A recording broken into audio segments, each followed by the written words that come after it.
Bueno, buenas noches a todos. Estamos en este ciclo de conferencias realizadas por la Bolsa de Cereales de Entre Ríos, hoy poniendo el acento en un aspecto central para el sector productivo, como es la situación climática.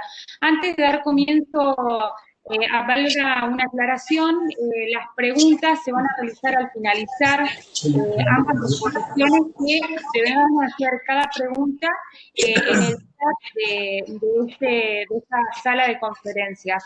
En primer lugar, va a estar disertando el doctor José Luis Aiello sobre los factores que impactan la variabilidad atmosférica de Entre Ríos. Seguido por Germán Freixenet, el licenciado Germán Freixenet, sobre las perspectivas climáticas para la campaña 2020-2021. En primer lugar, bueno, el presidente de la Bolsa de Cereales de Entre Ríos, el ingeniero Néstor Luciani, nos dará unas palabras de bienvenida. Hola, sí, buenas tardes, bienvenidos. Bueno, vamos a comenzar un nuevo ciclo de charlas, en este caso con alguien muy conocido de la casa, que es prácticamente de nuestra casa, que es el doctor José Luis Aiello, fundador del CIBER, y que no necesitamos presentarlo porque todo el mundo lo conoce. Lo va a acompañar el señor Germán Matías Eisenneck, que es licenciado en Ciencias Meteorológicas, fue investigador de la Universidad de Buenos Aires en el Departamento de Ciencia de la Atmósfera y de los Océanos. También fue un docente de la misma universidad, en la Universidad Católica Argentina y en la Universidad de El Salvador. Es miembro socio de Consultora de Climatología Aplicada desde 1998 y continúa. Actualmente se desempeña como consultora independiente y se halla a cargo de la Unidad Operativa y Desarrollos de la Consultora Climatológica Aplicada. Brinda asesoramiento a empresas del sector agropecuarios, exportadoras, aseguradoras, acopiadores, grupos Cargill, LDC, Grupo Asegurador La Segunda, Bolsa de Comercio de Rosario, Agrositio, Agrofy, entre otros. Ha realizado a pedido de la Oficina de Riesgo Agropecuario del Ministerio de Agricultura de la Nación el desarrollo de la metodología general para la elaboración de los mapas de riesgos agroclimáticos. Colabora la actualización permanente de los indicadores que requieren dichos mapas.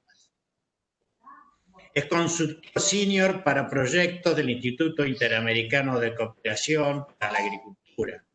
Análisis del impacto de los eventos El Niño y la Niña sobre la precipitación estacional, los rendimientos de los cultivos en las provincias de la región NOA, NEA y Pampeano. Desde el año 2003 participa como expositor de conferencias entre perspectivas climáticas y talleres sobre uso de información climática en diversos ámbitos y eventos vinculados a la actividad agropecuaria. Desde 2002, trabajo de consistencia en la red pluviométrica de estaciones de la Bolsa de Cereales de Entre Ríos, desarrollo de productos en base a la información derivada.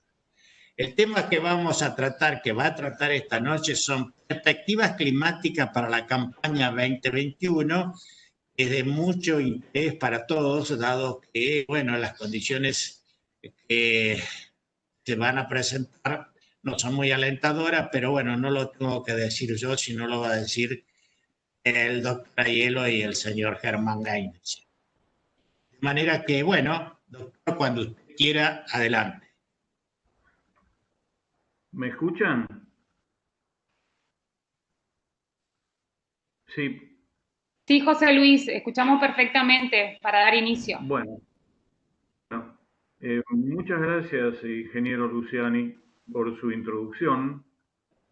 Y quiero hacer, en primer lugar, un agradecimiento a las autoridades de la Bolsa de Cereales de Entre Ríos por haber aceptado esta iniciativa que tuvimos de dar algún mensaje respecto de la situación actual y futura para la presente campaña.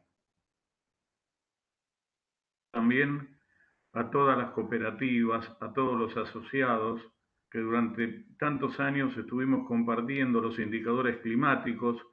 Yo siempre digo que Entre Ríos tiene una población, ¿no?,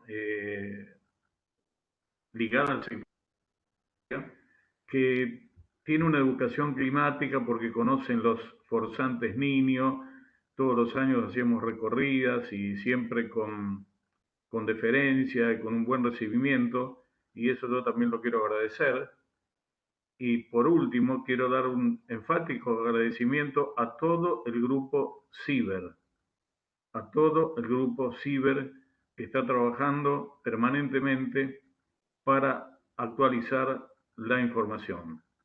Por supuesto, mis agradecimientos nuevamente al presidente, al gerente, a la comisión directiva y a todos los empleados de la Bolsa de Cereales de Entre Ríos.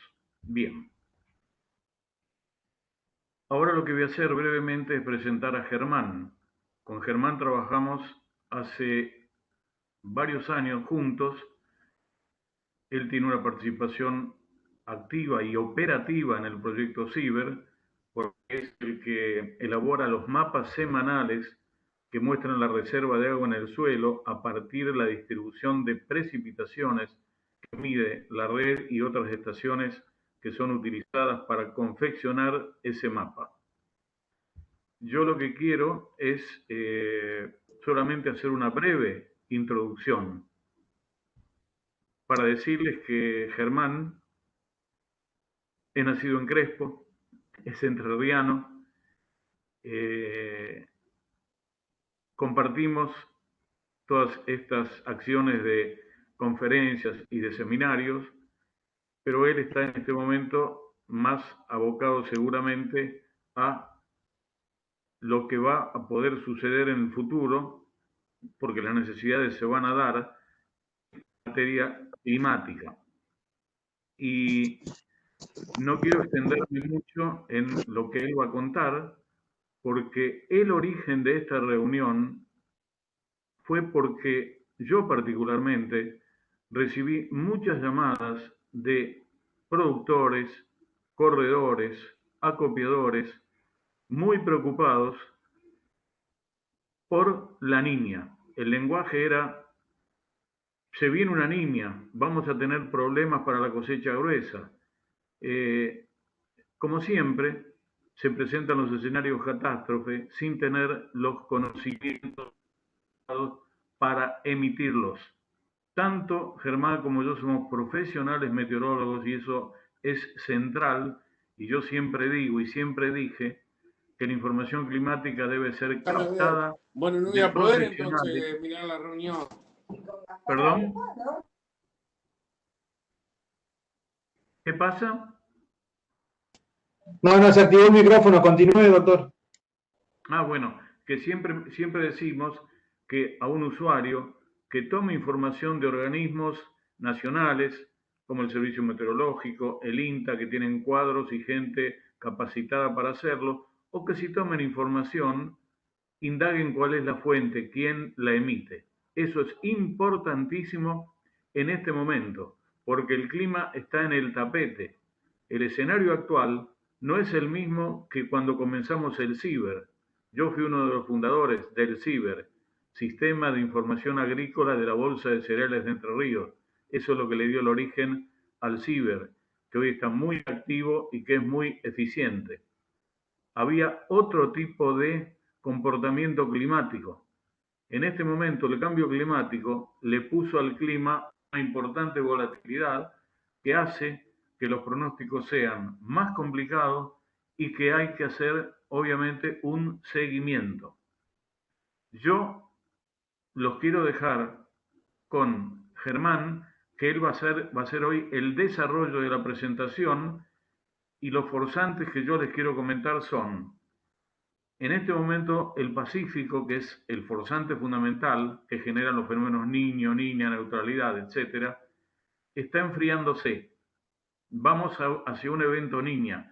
El mejor año es un año niño. O sea que el planteo de decir, qué macana, vamos a entrar en una niña, se debería formular de la siguiente manera: no tenemos un año niño, pero además de la niña hay una serie de factores que él va a describir, ¿sí?, que pueden amortiguar el efecto de la niña, Dios quiera que eso suceda, o amplificar y ahí hay situaciones que son realmente extremas y complicadas.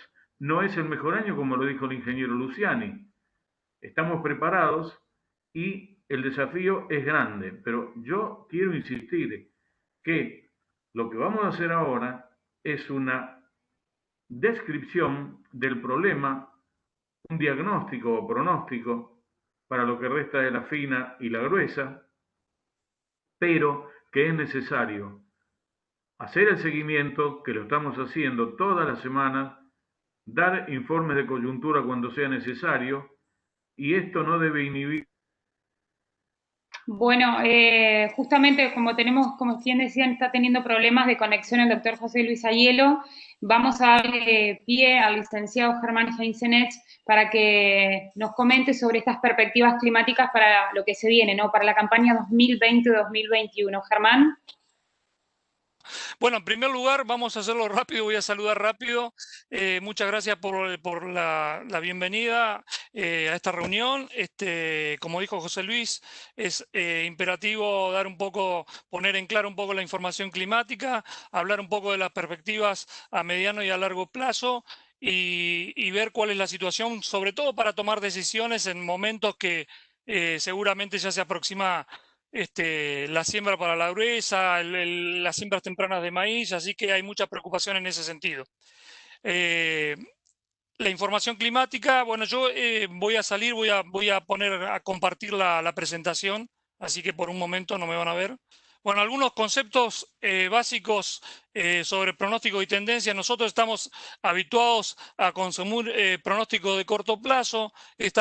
Digamos, los pronósticos están disponibles en muchas plataformas hoy en día y hay un grado de confiabilidad importante, pero de lo que vamos a hablar en esta charla en particular es de la tendencia climática. Y en ese sentido me gustaría hacer una diferencia conceptual. El pronóstico es la proyección de las variables atmosféricas mediante modelos físico-matemáticos dentro de un horizonte de previsibilidad. Eso es importante conocerlo, saberlo. Es decir, los modelos físico-matemáticos a través de computadoras permiten reproducir el estado atmosférico al cabo de 5 a 7 días con mucha precisión. En los últimos años han evolucionado muchísimo y el grado de acierto es muy significativo. Y en ese sentido, la diferencia con la tendencia climática es que la tendencia climática es más bien un análisis coyuntural y lo que pretende es ver, como dijo José Luis hoy, cómo se comportan los principales forzantes climáticos de la escala planetaria y regional para detectar los comportamientos de las principales variables, que son la precipitación y la temperatura. Es decir, el objetivo de la tendencia es lograr que los modelos climáticos alcancen la eficiencia de los modelos de pronóstico en el corto y en el mediano plazo. Es decir, como ustedes tienen que tomar decisiones que no necesariamente se vinculan al corto y al mediano plazo, sino que su producción termina cerrando quizás a los 2 o 3 meses, es muy importante que las tendencias sean cada vez más precisas. Y en ese sentido es muy importante tratar de mejorar estas tendencias y en el seguimiento de la información climática, como se hace, por ejemplo, en la Bolsa de Cereales de Entre Ríos a través del proyecto CIBER, es muy significativo porque permite monitorear las condiciones a campo y en base a eso tener un seguimiento muy puntual de cómo es el desarrollo de cada campaña.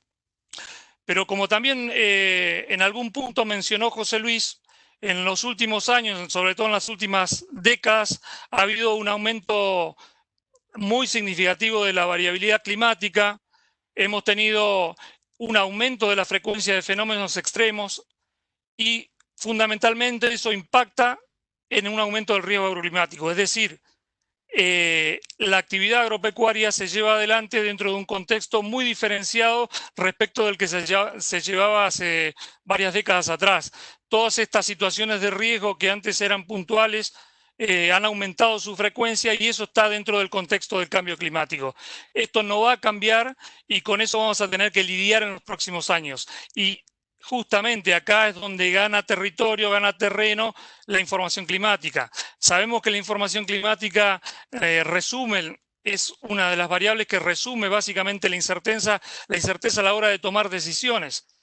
que para ustedes son muy importantes. Entonces, básicamente, tener buena información climática es tomar buenas decisiones. Y tomar buenas decisiones, en definitiva, seguro tiene un impacto económico significativo. Y en estos años, en estas épocas, el impacto económico es crucial, ¿no?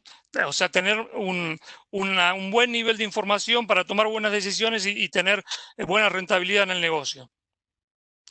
Entonces, oportuno que las explotaciones, o sea, en este momento tenemos que tener una mayor capacidad para gestionar explotaciones agropecuarias en escenarios de mayor variabilidad climática. Eso está instalado, no va a cambiar, la volatilidad del clima va a seguir y seguramente se va a ir incrementando. A favor, podríamos decir que todas las señales climáticas de cambio climático mantienen perspectivas de buenos niveles de lluvia no solamente para Entre Ríos, sino para toda la región pampeana. Es decir, lo que llamamos la región de la pampa húmeda no va a cambiar su característica. ¿Podemos tener mucha variabilidad? Sí, podemos tenerla. Es decir, podemos tener años secos, años húmedos, pero cuando uno analiza cuál es la región donde se producen digamos, el mayor nivel de actividad agropecuaria de Argentina, realmente va a seguir bien provisto. O sea, la situación climática siempre va a seguir acompañando a esta región.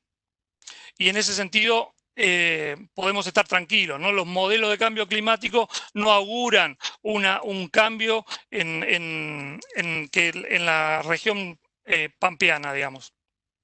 Pero como decíamos, la mayor variabilidad climática genera puntualmente mayor incerteza y la incerteza está básicamente vinculada al riesgo. Sobre la incerteza puntualmente, la herramienta se vincula fundamentalmente a la gestión de los meteorólogos y los climatólogos, porque nuestro esfuerzo tiene que estar puesto en mejorar los pronósticos y las tendencias.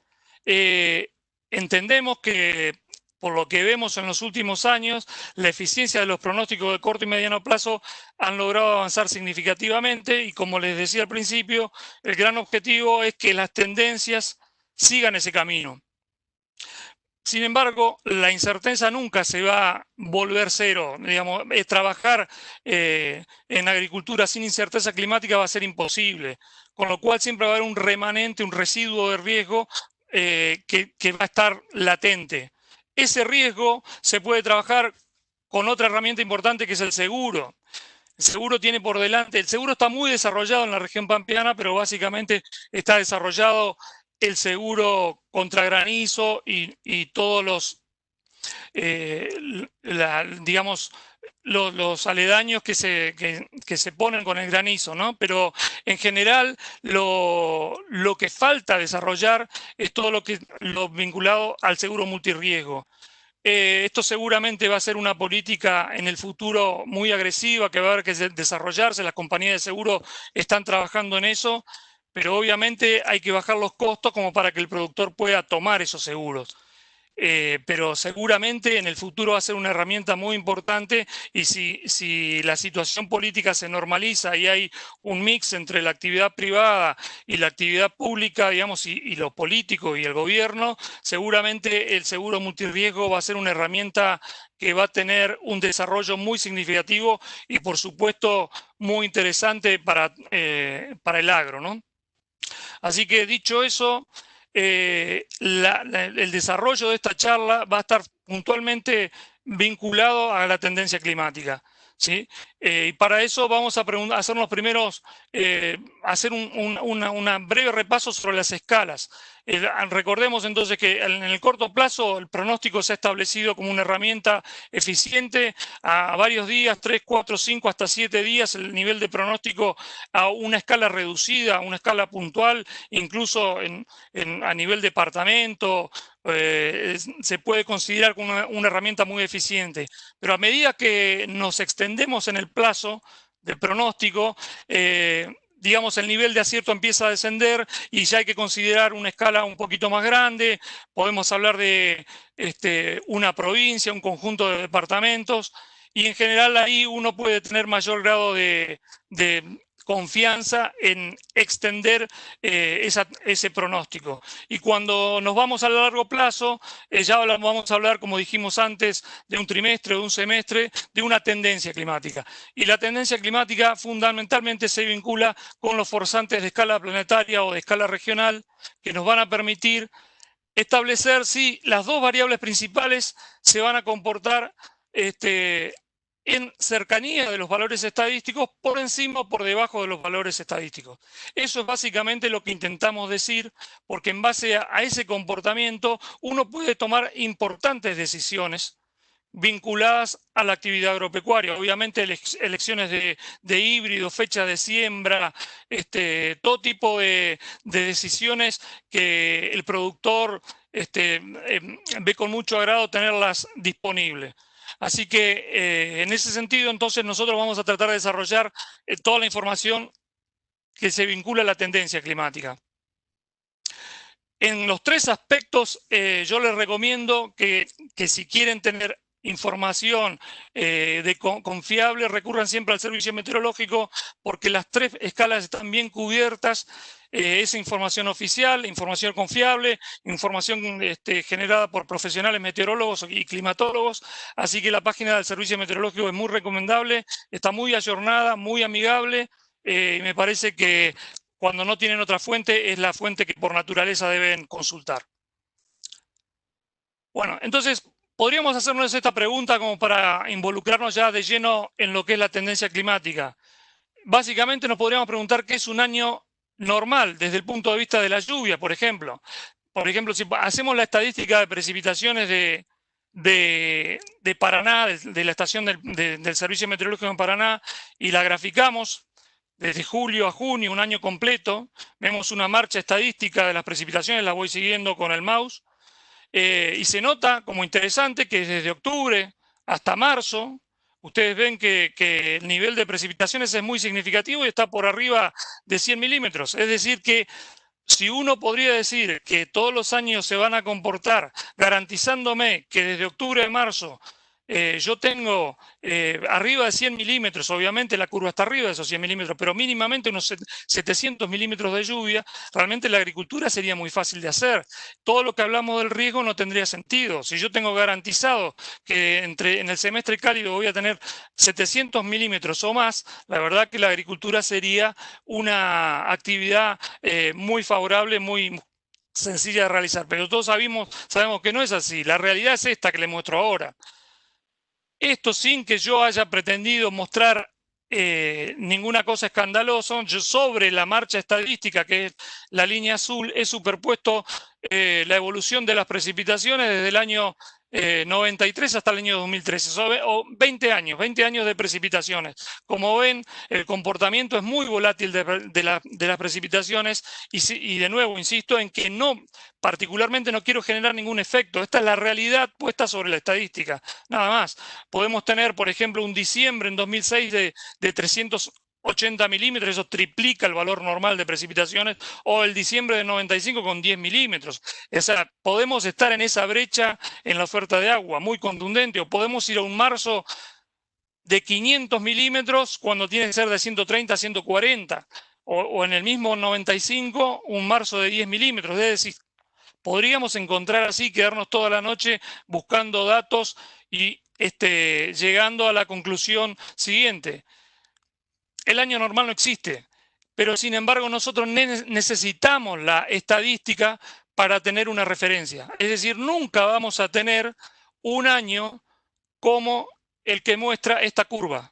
Nunca vamos a tener un año donde que quede representado por esta curva. Esta es una curva que se establece a partir de tener 30, 40 años de datos y uno ve suavizado el comportamiento de la lluvia y sabe que en el semestre cálido puede normalmente tener una buena oferta de agua.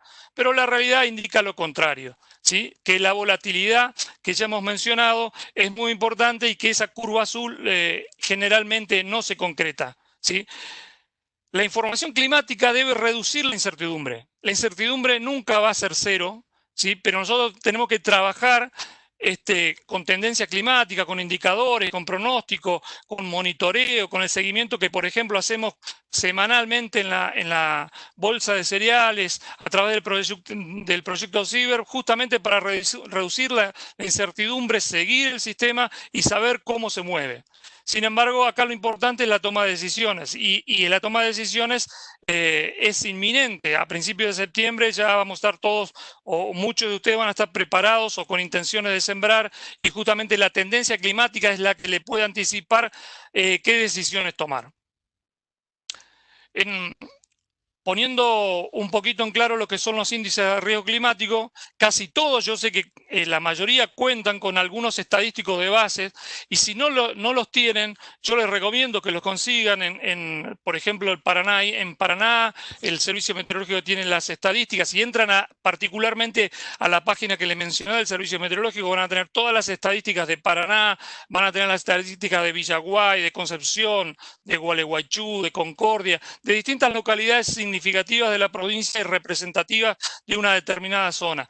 En base a digamos, esos estadísticos de bases, ustedes van a conocer la probabilidad de ocurrencia de determinados eventos adversos, como pueden ser heladas tempranas, heladas tardías, recurrencia de fenómenos de precipitaciones abundantes o precipitaciones escasas. Eso para cualquier agricultor es básico conocer, es decir, es muy importante tener esa información. Y si no la tienen, me parece que la tienen a mano, por ejemplo, en el Servicio Meteorológico o en otras fuentes. De todas maneras, yo creo que la mayoría de ustedes, como son agricultores que en general tienen mucha experiencia, tienen esos estadísticos, los conocen para su propio campo, digamos. Lo que no necesariamente saben, cuáles son los estadísticos o los índices climáticos de situación, es decir, los que van a modificar esa probabilidad de ocurrencia de un determinado evento adverso. Es decir, si yo sé cuál es mi probabilidad de sequía en un determinado mes o probabilidad de excesos, bajo determinadas circunstancias esa probabilidad se puede ver aumentada o disminuida. Entonces, conocer, digamos, los estadísticos de situación son los que de alguna manera le va a estar determinando la tendencia climática. Y eso les modifica el escenario decisorio, ese escenario donde ustedes tienen que decidir cuándo sembrar, qué híbrido elegir. Los índices climáticos de situación son los que le van a modificar de alguna manera los estadísticos de base, y en ese sentido es importante conocer una buena tendencia climática. Esta es una oportunidad, la que yo les estoy describiendo, pero ustedes pueden consultar diversas páginas, como les mencionó José Luis, la del INTA, la del Servicio Meteorológico, o de cualquier otra fuente, el Departamento de Ciencias de la Atmósfera y del Océano, cualquier otra fuente confiable a la que ustedes puedan recurrir.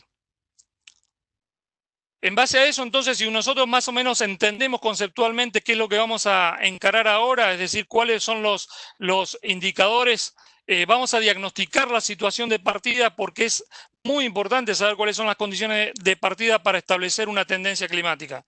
Y acá hago hincapié de nuevo, nuestra situación en Entre Ríos particularmente es favorable porque hace casi 20 años tenemos un seguimiento exhaustivo del clima y el estado de los cultivos en la provincia a través del proyecto CIBER. Hay una red de estaciones meteorológicas, hay muchos colaboradores que permiten disponer toda la semana del comportamiento de las lluvias y las temperaturas, y en base a eso uno puede tener un diagnóstico que necesariamente, o sea, permite saber la evolución de los cultivos, ¿no? O sea, es muy importante. Entonces, por ejemplo, si nos vamos ahora acá en el cortísimo plazo, lo que viene pasando en el invierno, en junio, julio y lo que va de agosto, podemos ver a gran escala, primero lo mostramos a gran escala, a nivel país, las lluvias acumuladas desde el 1 de junio hasta el 11 de agosto. Fíjense que lo que muestra este mapa en principio es una distribución de precipitaciones que puede asociarse al invierno, es decir, uno ve situaciones que se recuestan, precipitaciones que se recuestan sobre la Mesopotamia y básicamente sobre Buenos Aires, donde normalmente llueve en el invierno. Y hay una deficiencia de precipitaciones en la provincia de Córdoba y sobre todo en el oeste de Santa Fe y en el noroeste de Buenos Aires. Espero que se esté notando con el movimiento del mouse. esa deficiencia de lluvias está siendo mucho más marcada de lo normal. Si bien en el invierno no llueve mucho en Córdoba, no es normalmente tan seco y tan grave la falta de precipitaciones. Bueno, en este mapa, como les decía, se grafica, se ponen, digamos, los registros de precipitación. Si uno compara con los valores estadísticos de las diferentes localidades que se usan para configurar este mapa, obtiene lo que habitualmente llamamos la anomalía de precipitación. Y eso lo separamos en categorías, bien sencillo para entenderlo rápido. Si están en tonos de verde, estamos dentro del rango normal de precipitaciones para el periodo de análisis, y si nos vamos a los tonos naranja estaremos por debajo de esos valores normales, y en los tonos azules estaremos por encima de los valores normales.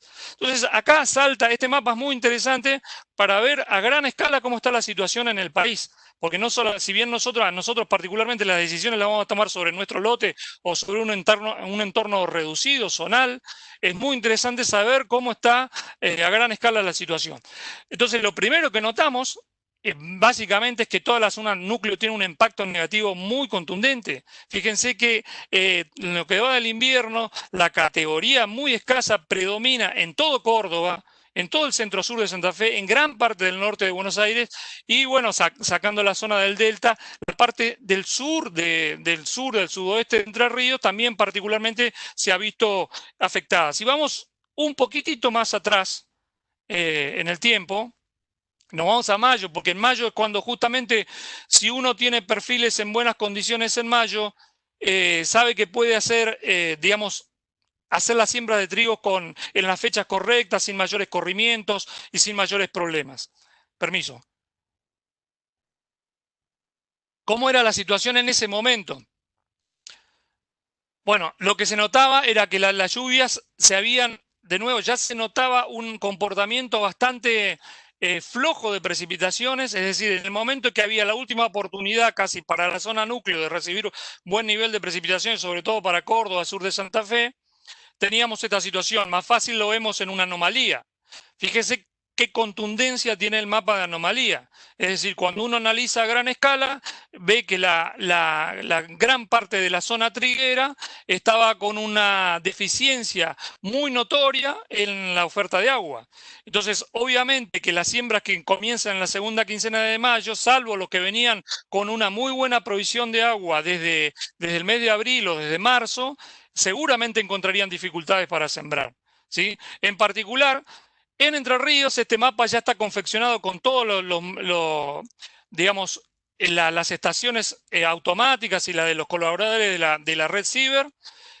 Notamos que sobre todo en el sur y en el sudoeste de la provincia fue donde más faltaron las precipitaciones. Si bien uno ve un contexto en mayo que en todo el sur se vio particularmente afectado, es decir, como que los de Nogoyá, Paraná, Diamante, Victoria, en medio que se acopló al comportamiento que se notaba digamos, en el resto de la región pampeana. Ven, acá lo tienen a gran escala, ¿sí? Toda la parte del sur de la provincia de Entre Ríos está como acoplado al comportamiento que notaron el resto de las provincias del centro. Bueno, de todas maneras, vemos que la situación para la siembra relativamente estaban favorables. De alguna manera, el mes de junio empezó con alguna lluvia que se dio allá por el 14, 15 de junio, y si bien las precipitaciones no alcanzaron los valores normales, permitieron hacerse la siembra. Las siembras se pudieron hacer. Pero claro, acá viene la primera conclusión. Con este nivel de lluvia, con un otoño que no dejó las lluvias que queríamos, obviamente las siembras se pudieron llevar adelante porque lo que necesitamos es tener una buena carga superficial, pero los perfiles no quedaron cargados a pleno, salvo en zonas del norte donde había llovido mucho más, ¿sí? Fíjense cómo, si vamos un poquito más atrás y hacemos marzo-mayo, ¿sí? Y ahora solamente miramos la anomalía. Esto es el otoño. Si vemos una situación estacional, y permítanme ir hacia atrás, porque justamente lo que tratamos de reconocer es un patrón. Y al irnos un poquito hacia atrás, vamos a reconocer que empiezan a notarse zonas bien diferenciadas. El otoño claramente fue muy favorable para la provincia de Buenos Aires y La Pampa, y fue desfavorable en general para las 3 provincias del centro, independientemente de que haya habido momentos en que las precipitaciones acompañaron. Temporalmente pudo haber aparecido un afortunado evento que generó la recarga para que las siembras pudieran avanzar, pero esta señal negativa, o sea, esta señal que muestra un otoño deficitario prácticamente a pleno en las provincias del centro, no es lo ideal. Obviamente eso marca que entramos al invierno con perfiles, no digamos exiguos, en Entre Ríos particularmente, pero sí en Córdoba. ¿Sí? Cuando llegamos al invierno, Córdoba prácticamente no tenía agua en los perfiles. Entonces uno ya ahí empieza a ver señales de alerta, ¿no? Entonces, si lo miramos un poquito...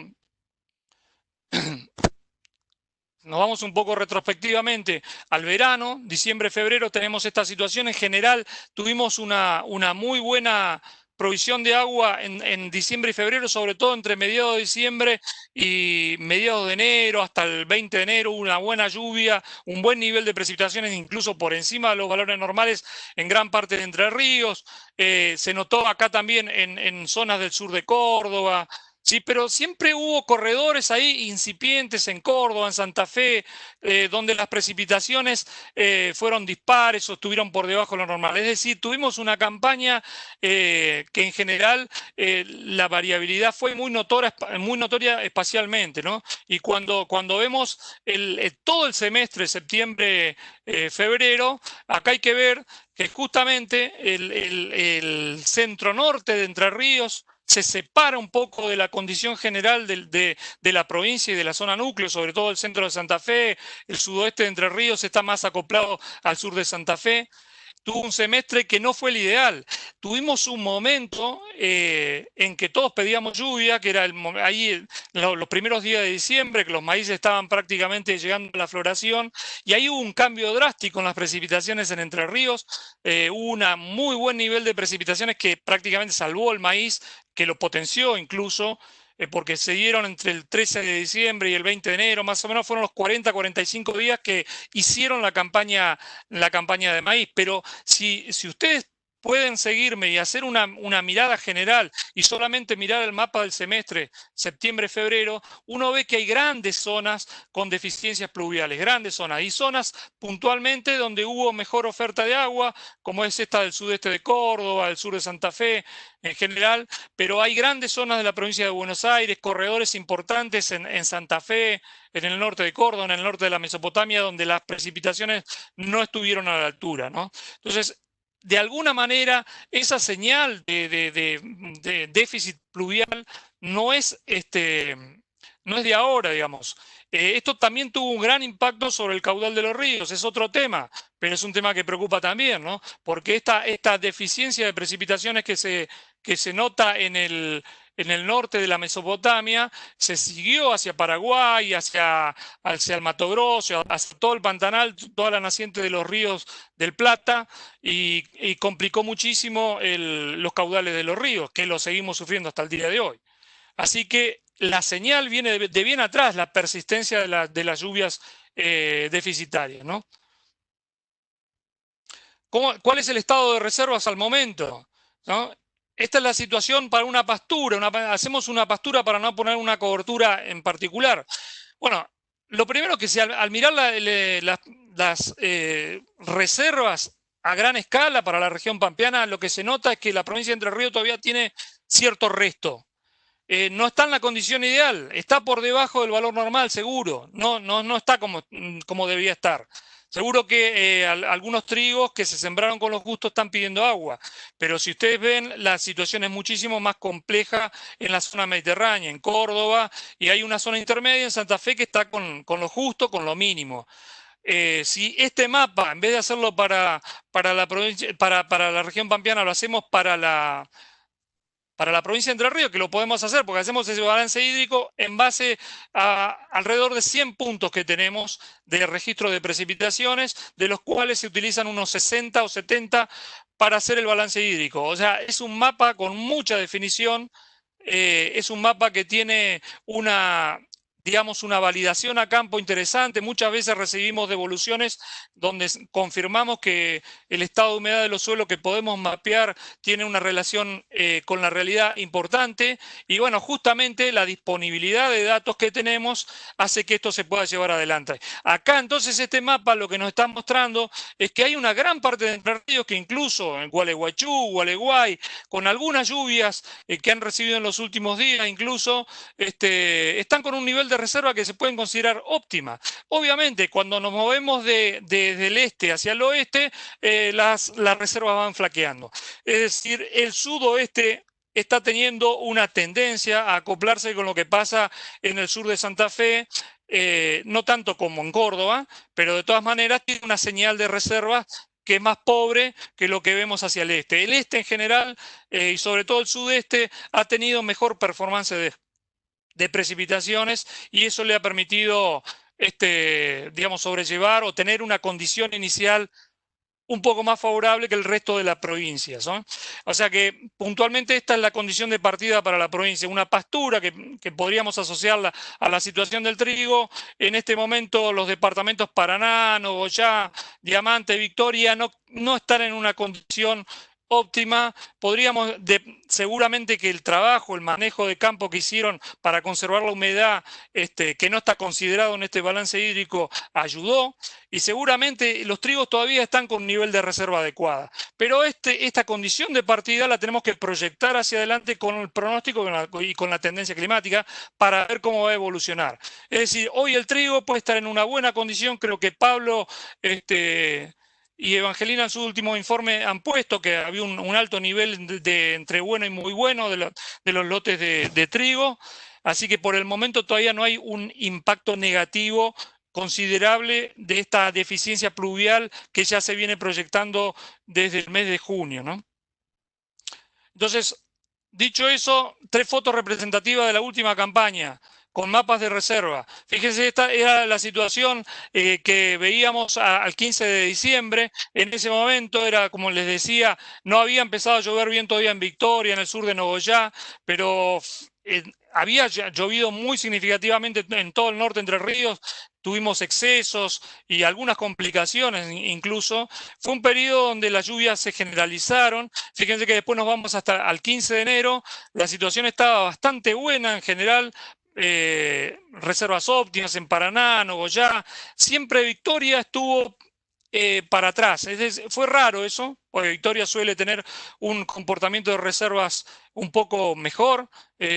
No fue la campaña ideal para la zona de Victoria y esta parte de Nogoyá, la verdad. Seguramente no, eso se reflejó seguramente en rendimientos bastante pobres, pero es una zona donde la situación no fue la ideal, incluso en el momento que mejor llovió, entre mediados de diciembre y hasta el 20, finales de enero, que llovió bien. Incluso en ese momento en esa zona no llovió tan bien. Y fíjense, este es el momento, al 15 de febrero ya la situación estaba completamente corrida hacia la escasez. Es decir, febrero no fue bueno, las hojas se tuvo que hacer con las reservas que tenían, las lluvias no fueron buenas, después ya vimos cómo fue el comportamiento de marzo y desde ahí en adelante la señal de las lluvias deficitarias, que oportunamente aparecieron algunos pulsos de lluvia que permitieron avanzar con la siembra, pero que no fue un cierre de campaña gruesa ideal. Por eso hemos visto buenos resultados en maíz y no tan buenos resultados en soja. Pero este seguimiento mensual, ahí estamos haciendo mapas mensuales, permite ver esa evolución de alguna manera del comportamiento de las reservas en la provincia de Entre Ríos. Entonces, esa condición actual, que es una condición que dejamos antes de mostrar estos 3 mapas, la condición de partida para la provincia de Entre Ríos es una condición que podríamos decir ajustada, no crítica, sobre todo para los departamentos del oeste, sudoeste. No es crítica, pero bueno, tenemos que cruzarlo. Esa condición de partida tenemos que cruzar con la información que tenemos de mediano y largo plazo para ver cómo va a evolucionar la fina, y cuando decimos cómo evoluciona la fina, seguro vamos a poder de alguna manera estar diciendo cómo van a ser las siembras de maíz, obviamente de soja, y ver qué se puede ver un poquito más lejano ya para el desarrollo mismo de la campaña gruesa. Conceptos importantes: circulación y temperaturas oceánicas. La interacción, el acople entre el océano y la atmósfera son, digamos, los dos motores que generan los principales indicadores, los forzantes climáticos, ya sean de escala planetaria o de escala regional, que permiten hacer una tendencia climática. Así que vamos un poquito a eso. Para nuestra zona, el motor fundamental, el transporte de humedad, está vinculado al anticiclón del Pacífico Sur. Es sencillo de entenderlo, me parece que me van a poder seguir. Acá durante el semestre cálido tiene que haber una fuerte advección de aire templado y húmedo, templado obviamente a medida que nos vamos yendo hacia el verano, ese aire se vuelve cálido, pero este sistema de alta presión es vital que funcione bien. Si yo digamos, el aire circula en sentido contrario a las agujas del reloj en un sistema de alta presión en superficie, por eso están marcadas así estas flechas rojas. Obviamente toda la humedad del Atlántico va a converger sobre la región pampeana, obviamente tiene un tránsito por el Pantanal, que es una zona húmeda, y entonces converge. Si esto funciona bien, este es un esquema idealizado. Durante todo el semestre cálido tendríamos una buena provisión de lluvia, porque tenemos la conjunción de una buena disponibilidad de humedad y el avance de los sistemas frontales que se marcan en esta zona, avanzando de las patagónicas, de la región patagónica cada 4 o 5 días, o con menor frecuencia, pero en el verano aparece la convección, aparecen muchos mecanismos que generan inestabilidad, y entonces me permite generar las precipitaciones del verano del semestre cálido. Pero esto es fundamental, que el sistema de alta presión esté ubicado en la posición y con la intensidad correctas. Pero justamente este es un sistema muy dinámico. Y acá está la cosa. En algunas situaciones el sistema de alta presión se mete en el continente. Y ahí nos empezamos a complicar. Si se mete sobre el sur de Brasil, la región pampeana podría estar incluso con un despliegue de humedad satisfactoria, sin mayor afectación, digamos. Pero el problema es que muchas veces se dan situaciones estructurales en que el sistema de alta presión gana mucho territorio, ¿sí? Incluso a veces se instala en toda la región. Cuando el sistema de alta presión gana mucha, lo que llamamos continentalidad, el índice de continentalidad de este sistema de alta presión es muy importante, las precipitaciones decrecen de manera muy significativa. Los sistemas de alta presión tienen una estructura en la vertical de la atmósfera que genera corrientes descendentes muy significativas, seca la masa de aire y en consecuencia la posibilidad de precipitaciones es muy limitada. Se inhiben por completo los desarrollos nubosos y entonces tenemos en el semestre cálido, donde se define la siembra y la cosecha de la gruesa, uno de los principales motores económicos del país, con una situación como esta es calamitosa. El ejemplo más claro de esta situación, tal cual como está marcada ahí, es la campaña 2008-2009, que de una normal producción normal de entre 50 y 55 millones de toneladas se terminaron cosechando 32 millones de toneladas de soja. Eso es posición del anticiclón, la intensidad del anticiclón en el continente.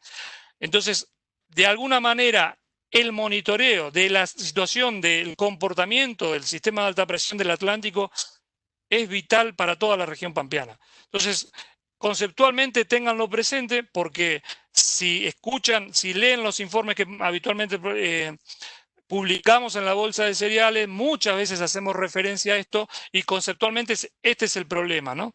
El sistema de alta presión es un aliado permanente cuando está en la posición indicada y puede ser el peor de los enemigos. Así que esta situación hay que tenerla en cuenta, monitorearla, pero esto es una situación que no se ve a 2 o 3 meses de distancias. Esto tiene un monitoreo permanente, de cada 15 20 días se van dando situaciones que cambian la posición y la intensidad del anticiclón y es muy importante monitorearlo. Entonces, normalmente en el semestre cálido tenemos un sistema de alta presión que nos inyecta la humedad sobre la región pampeana, pero esa humedad es reforzada cuando nos metemos en noviembre, diciembre, por la humedad que baja del Amazonas. Y esto es la clave para el desarrollo de la agricultura en Argentina. Ahí se activan las lluvias en el NOA, se activan las precipitaciones en la zona algodonera de Chaco, en Córdoba. Si Córdoba está flojo, viene con una floja campaña fina, seguramente la entrada de humedad desde el Amazonas la va a mejorar para la gruesa. Por eso Córdoba es un buen productor de maíz.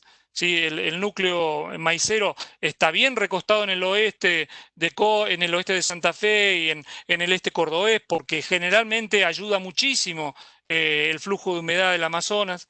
Pero bueno, esos dos flujos de humedad son básicos. Entonces, uno, en una tendencia climática, todo el tiempo lo que va a hacer es monitorear estos dos flujos de humedad. El flujo de humedad del Atlántico, que está en azul, y el flujo de humedad del Amazonas, que está en verde. Cualquier afectación de esos flujos de humedad cambia el patrón de lluvia. Entonces, si yo tengo un indicador de circulación atmosférica que involucra o que impacte sobre esos flujos de humedad, básicamente tengo una tendencia climática que me va a estar diciendo si las precipitaciones pueden estar por arriba o por debajo de los valores normales. Por ejemplo, con un evento La Niña, estos flujos de humedad no necesariamente se ven reducidos por completo, como lo pongo ahí tachado gráficamente, pero se ven afectados. Entonces, en un evento La Niña, yo podría tener un flujo de humedad disminuido. Entonces, ¿cuál es la cadena conceptual? Básicamente, dispongo de menos humedad, aparecen los sistemas frontales, aparece la convección del verano, tengo menos material para condensar, las nubes tienen menos desarrollo, la oferta de agua es menor. Entonces, por eso es tan importante saber si un semestre cálido se va a desarrollar bajo efectos La Niña o bajo efecto El Niño. José Luis Ayelo les dijo hace un ratito nomás, lo ideal para Entre Ríos es una campaña maicera sojera bajo los efectos del Niño. La correlación con los rendimientos es altísima. Niños intensos o moderados en Entre Ríos tienen una correlación de rendimientos buenísima. Y en general estamos todos muy contentos cuando justamente se desarrollan las campañas gruesas bajo esa señal, ¿sí?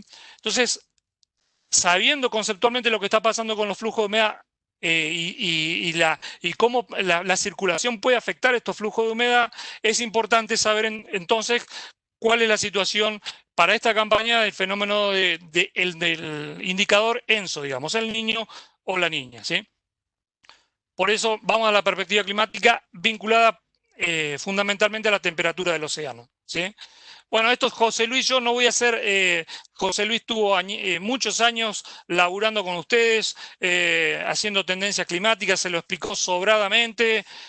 No vale la pena, digamos, fortalecer este concepto porque me parece que está muy firme. Básicamente lo único que voy a decir es que en la zona ecuatorial, cuando aparece un calentamiento de las aguas superficiales, habitualmente lo llamamos el Niño, el fenómeno del Niño. Es un fenómeno que no es de ahora, ni hace 20 años, se conoce hace siglos. Pero lo que se conoce ahora es justamente el impacto, la teleconexión, cómo el fenómeno del Niño, que es un fenómeno atmosférico, se acopla con la atmósfera, genera un impacto o una afectación de la circulación, y esa circulación modificada termina generando cambios en los patrones pluviales a nivel planetario.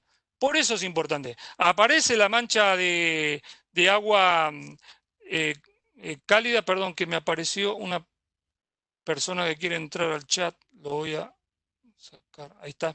Bueno, aparece esta, por decirlo en forma sencilla, esta mancha de aire cálido en la zona ecuatorial y seguramente tenemos una afectación en la circulación. Entonces, por eso, el pronóstico del fenómeno ENSO es muy importante. Lo contrario es lo que vemos en el fenómeno de La Niña, ¿no? Que es justamente el enfriamiento, ¿no? La situación contraria, el enfriamiento de las aguas del Pacífico ecuatorial central, ¿sí? ¿Cuál es la situación actual? Bueno, miren, este mapa primero vamos a entenderlo, porque es importante, porque si no ustedes lo consumen como si yo fuese un gurú climático que le está diciendo está caliente, está frío. Fíjense que hay una escala marcada en tonos de azul y tonos naranja. Acá abajo se lo estoy marcando con el mouse. Esto es sencillo de entender. Si ustedes me siguieron cuando yo les mostré el mapa de registro de lluvia y les dije, bueno, si ahora comparamos los registros de lluvia con los valores estadísticos, esa diferencia que hay entre el registro y el valor estadístico lo puedo separar en categorías y decir las lluvias están por arriba o por debajo de los valores normales. Bueno, de la misma manera se puede hacer con la temperatura superficial del mar. Hago la aclaración, estas herramientas se tienen hace 10, 15, 20 años, porque estas son estimaciones satelitales de la temperatura superficial del mar. Si bien hay apoyo de mediciones de barcos, de boyas, estamos hablando de una superficie oceánica inconmensurable, inimaginable, así que poner boyas ahí para detectar es imposible. Sin la disponibilidad de satélites para monitorear esto, es imposible tener esta herramienta. Es decir, si no tuviésemos satélites meteorológicos, no tendríamos la información para pronosticar el indicador ENSO. Es decir, seguiríamos sin saber qué va a pasar a lo largo de una campaña con el indicador ENSO, es decir, si va a ser un niño o si va a ser una niña. Fíjense acá, una cosita que quiero remarcar. Acá dice periodo base para la estadística 1981-2010. Es decir, esta información, alguien se puede preguntar, alguien que tenga muchas campañas encima, ¿por qué esta información no la teníamos antes? Si los satélites se pusieron en órbita, no sé, en 1960 ya había satélites. Bueno, justamente, toda esa información satelital requirió de muchísima investigación, consistencia, como para lograr este tipo de productos. Nosotros somos beneficiarios de 30 o 40 años de investigación científica que hoy nos permite disponer de estos indicadores, los cuales tienen un gran peso para la decisión y sobre todo, como decía antes, un gran peso económico, ¿no? Esto es información que genera la NOAA, la Agencia Nacional de los Océanos y la Atmósfera de Estados Unidos, y en ese sentido los yanquis son bien comunistas porque comparten todo esto. Esto es toda información gratuita. Y lo que claramente entonces está marcando este mapa mundi, son las anomalías de la temperatura superficial del mar, es decir, regiones con océanos cálidos o regiones con océanos más fríos que lo normal. Se establece a través de esta estadística, 1981-2010, qué es lo esperado para una determinada época del año, y después la foto semanal va comparando con el valor estadístico y pintando según sea el desvío. ¿Sí? Entonces, fíjense que acá la fecha dice 30 de mayo, del 3 de mayo al 30 de mayo. Dejé este mapa porque me interesa que ustedes noten la evolución. En ese momento, en la zona central era incipiente un enfriamiento. Y fíjense que acá también se nota el Pacífico Sur y el Atlántico Sur muy cálidos. No sé si ustedes recuerdan que la transición mayo-junio fue muy cálida. No empezaba el invierno empezó justamente en fecha, pero justamente este calentamiento de los dos océanos del sur tuvo mucho que ver con eso, porque las masas de aire que irrumpían desde el sur transitaban océanos que estaban más cálidos que lo normal y obviamente los enfriamientos no eran tan destacados. Bueno, ¿cómo cambió esta situación? Fíjense que ahora cambiaron la fecha, miren, presten atención a la fecha, esto es desde el 12 de julio al 8 de agosto. Estas fechas están en modo del hemisferio norte, como usan los yanquis la fecha. Por eso 2020, julio 12, 2020, agosto 8, ¿no? Entonces, ¿qué se nota? Bueno, supongo que ya lo vieron todos. Ese mismo círculo de enfriamiento que se veía incipiente durante el mes de mayo, esto es el promedio de un mes, Fíjense que acá dice monthly, o sea, mensual, temperatura, anomalía de la temperatura superficial del mar en términos mensuales, promedio mensual, ¿sí? Entonces, ¿qué se nota? Se nota que aparece efectivamente el enfriamiento, no es muy fuerte, sin embargo aparece. Y la zona que nos interesa a nosotros particularmente es la zona del Pacífico Ecuatorial Central, que es esta que está por acá, que se llama, habitualmente le dicen niño 3-4, pero bueno, son nombres. Si ustedes me siguieron más o menos, potencialmente tenemos un indicador. Ese indicador, ¿por qué nos interesa? Por lo que les dije antes, si me siguieron conceptualmente con lo de circulación, potencialmente el flujo de humedad que nos llega tanto del Amazonas como del Atlántico podría haberse afectado, ¿sí? Podría haberse debilitado. Entonces, vamos a tener que ver cómo funciona, vamos a tener que ver cómo va a ser la interacción con la escala regional de este potencial evento La Niña para ver quién termina ganando la pulseada, ¿sí? Pero bueno, está claro que no se puede soslayar que hay un enfriamiento y que posiblemente ese enfriamiento nos acompañe por un tiempo. ¿Qué se nota en el Atlántico? No mucho. Hay algún calentamiento frente a las costas bonaerenses, muy adentro. Este calentamiento puede ser interesante a veces cuando se pone más en el litoral brasileño, cuando sube hasta esta bahía, en esta zona, ¿sí? Cuando toma toda esta zona, el calentamiento es muy importante y les aseguro que funciona casi como un evento El Niño. Hemos tenido años muy lluviosos sobre la Mesopotamia solamente en base a un calentamiento del Atlántico Sur, del litoral atlántico. De nuevo, yo creo que intuitivamente ustedes ya saben cuál es el funcionamiento. Con el sistema de alta presión bien posicionado en el lugar correcto y con un con un océano Atlántico más cálido, obviamente el flujo de humedad que va a inyectar sobre la Mesopotamia, sobre el sur de Brasil, incluso sobre zonas del este de Santa Fe y Buenos Aires, es mayor al normal. Entonces, de alguna manera, eso funcionaría casi como un evento El Niño. Es interesante para monitorear lo que puede pasar con esa mancha de agua caliente en el Atlántico durante el verano, porque bien podría darse durante la primavera. Si esta zona incipiente cálido gana territorio, o sea, gana extensión sobre todo el litoral brasileño, tranquilamente el efecto nocivo del fenómeno de la Niña podría verse totalmente desapercibido, ¿no?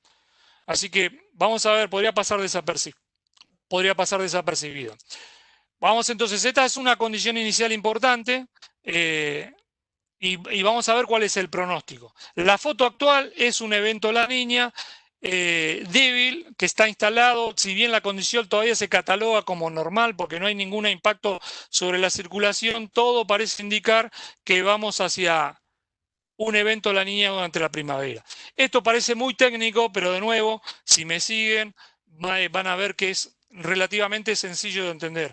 Hay muchas instituciones a nivel mundial que justamente siguen el comportamiento del indicador ENSO, porque justamente el impacto no solamente nos interesa a nosotros en el sudeste de Sudamérica, interesa a nivel mundial. El impacto es muy significativo en muchos lugares del mundo. Entonces, para definir un fenómeno del Niño, tenemos que encontrar que un apartamiento, ya sea cálido o frío, un fenómeno cálido, un fenómeno ENSO, tendría que ser un fenómeno cálido si está por arriba de medio grado al menos por 3 meses, o está por debajo de medio grado al menos por 3 meses. ¿Sí?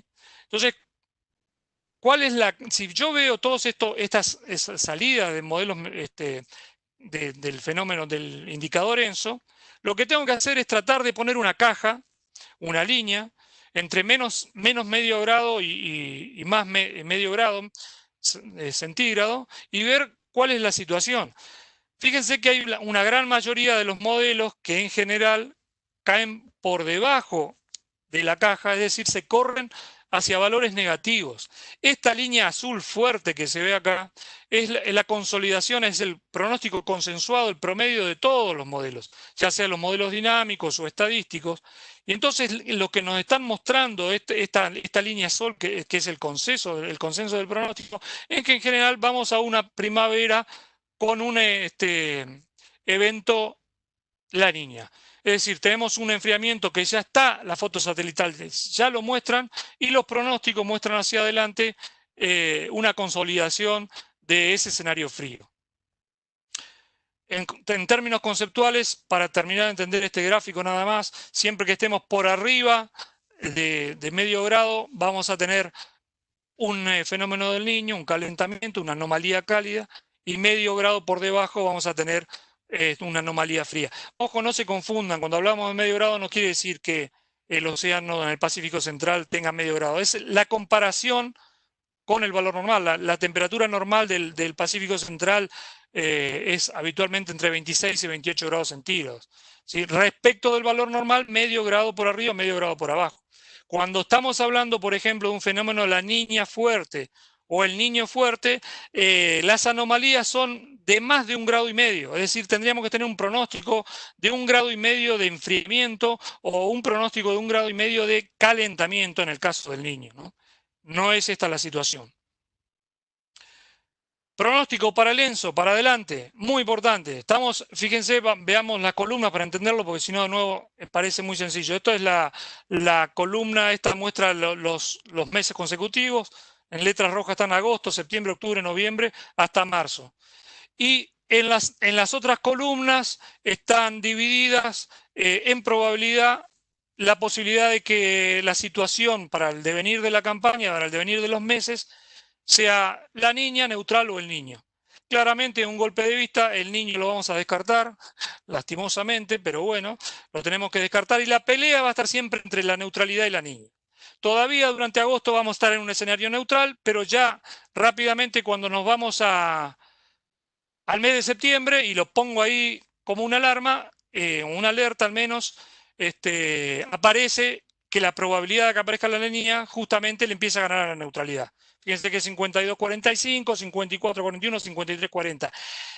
Acá hay que hacer una salvedad importante. No es una diferencia probabilística tremenda. Cuando hay un evento la niña y es intenso, acá deberíamos leer 70-30, no sé, por ejemplo, 68, o sea, la diferencia probabilística tendría que ser muchísimo mayor.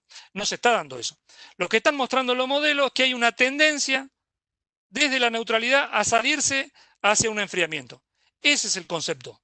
Entonces, septiembre, octubre, noviembre, el trimestre de primavera, ponerse las pilas, hacer buenos trabajos de campo, conservar la humedad, porque puede ser el momento de mayor riesgo de la campaña, ¿sí? Entonces, cuando nos vamos a noviembre, diciembre, pongo unos cuadraditos verdes ahí, porque ligeramente esa alerta pierde, no sé, no se puede dejar, no es que pierda significancia, pero fíjense que los niveles de probabilidad ya bajan, el fenómeno de la niña parece entrar en una fase que se va a tender a desactivar. Y cuando nos vamos a febrero o marzo, ya la situación claramente tiende a volver a la neutralidad, incluso ya prácticamente es apenas visible el fenómeno de la niña allá por el mes de marzo. Pero claramente acá lo que tenemos que ponernos las pilas es ver la evolución clave, va a ser cómo va a ser esta situación desde mediados de diciembre hacia adelante. Ahí tenemos muchas cosas en juego. Tenemos en juego la evolución de las hojas, la floración del maíz. Bueno, el trigo ya se va a haber definido para ese momento, particularmente en Entre Ríos, ¿no? Pero, digamos, yo creo que en este momento vamos a transitar, tenemos un indicador bastante significativo para el desarrollo de la primavera, hay que mirarlo con cuidado, hay que conocer el impacto, cada uno debe de saber cómo se ha comportado su lote, su campo, bajo escenarios La Niña, y de acuerdo a eso tomar decisiones. Así que esto está prácticamente instalado porque muy difícilmente estas tendencias cambien, muy difícilmente se vean cambios significativos en estos pronósticos de acá para adelante. Y otra cosa importante para remarcar, ustedes no pueden escucharme a mí decir que la primavera va a ser un evento de La Niña y escuchar a otro climatólogo decir totalmente lo contrario. Esto es información totalmente consensuada, solamente el análisis puede ser dispar, es decir, yo puedo tener algunas inferencias en base a datos de campo sobre el comportamiento de niños y niñas anteriores que me permiten sacar otras conclusiones, pero como evento, como forzante de escala planetaria, como indicador de tendencia climática, esto no puede cambiar, no pueden escuchar otra cosa. Si no, ahí ya para ustedes tiene que ser una señal de que la información no es de una buena fuente, ¿sí? Entonces, como resumen, el indicador ENSO está en este momento en una posición neutra porque todavía no bajó medio grado, está en menos 0,3, pero la tendencia claramente a quebrar ese medio grado negativo. Y la tendencia para este indicador es que cierre el invierno con la neutralidad, pero la evolución hacia una niña durante la primavera es lo más claro. Así que no es, como decía José Luis, el escenario deseado. A nadie le gusta tener que tomar decisiones bajo un escenario La Niña para la primavera, pero esto prácticamente es un hecho y vamos a tener que monitorear cómo trabaja la escala regional sobre esta coyuntura. Porque como les dije antes, bien podría darse una situación de escala regional, y lo mencionó José Luis también, que refuerce este escenario seco o que lo morigere en forma parcial o total, y que ni notemos que la campaña se desarrolle bajo, o la primera parte de la campaña se desarrolle bajo el efecto de La Niña. Pero esos indicadores de escala regional siempre se siguen en un plazo mucho más corto, en 15, 30 días, 45 días. Circulación de escala regional, anticiclón, flujos de humedad, persistencia de precipitaciones negativas o positivas, ese tipo de cosas es lo que hay que ir viendo. No me voy a detener mucho en el impacto del fenómeno del Niño, sí les voy a recomendar, yo particularmente al principio mencionaron el trabajo que hicimos para la Oficina de Riesgo Agropecuario, donde están detallados bimestre por bimestre cuál es el comportamiento de las precipitaciones cuando se da un evento el Niño o un evento la Niña, es decir, si la señal de estos eventos sobre las precipitaciones es positiva o negativa.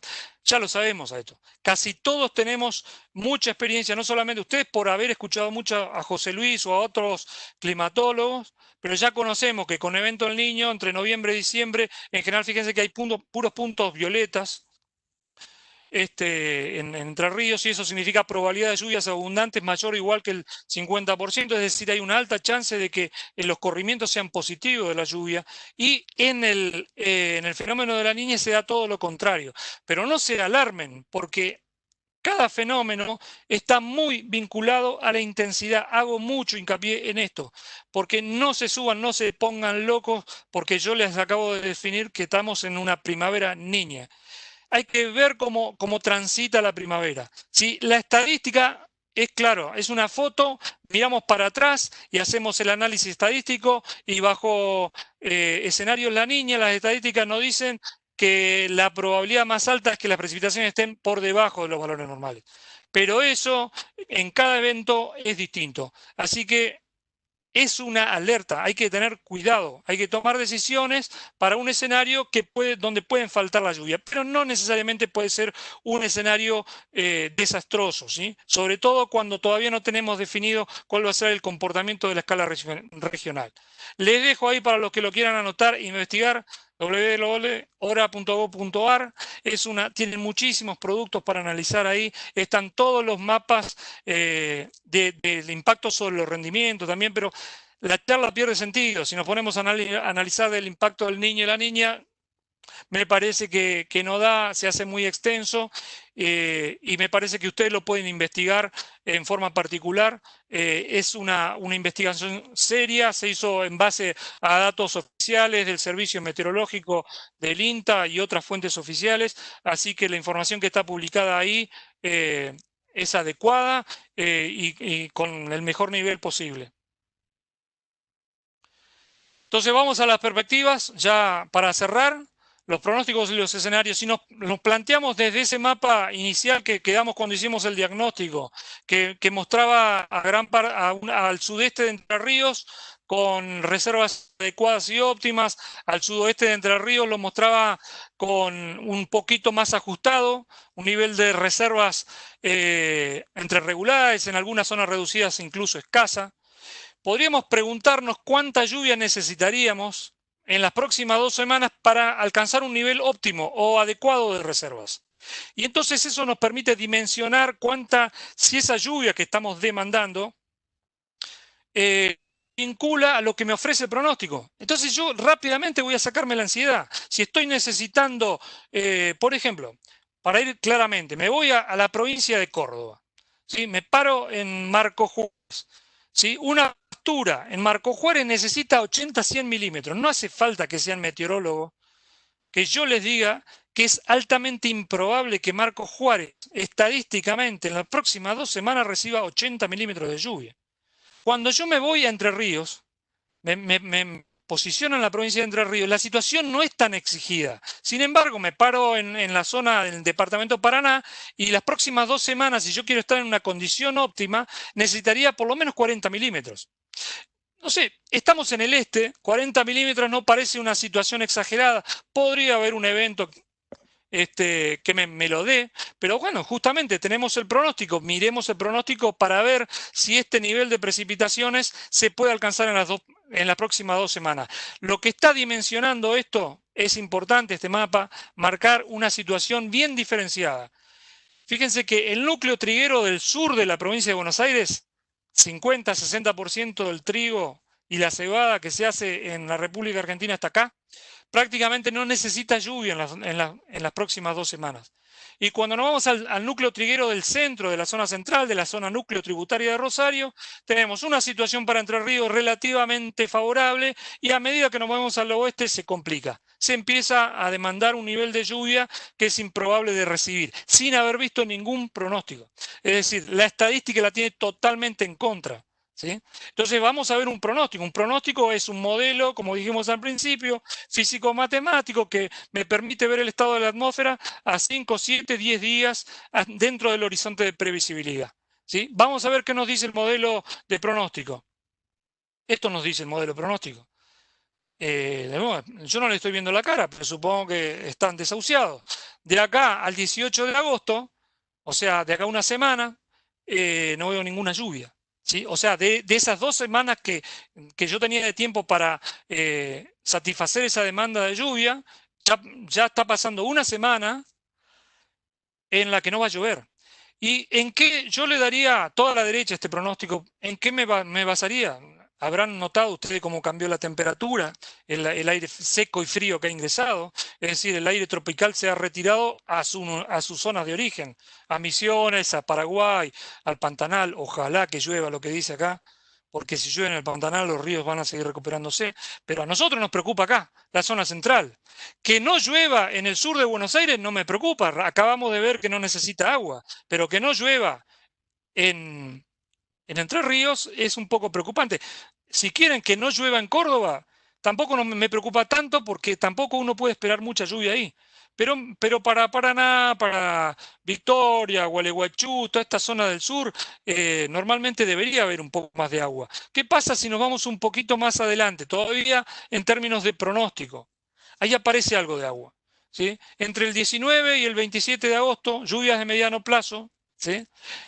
Y hago una hincapié importante. Fíjense que la escala se abrió.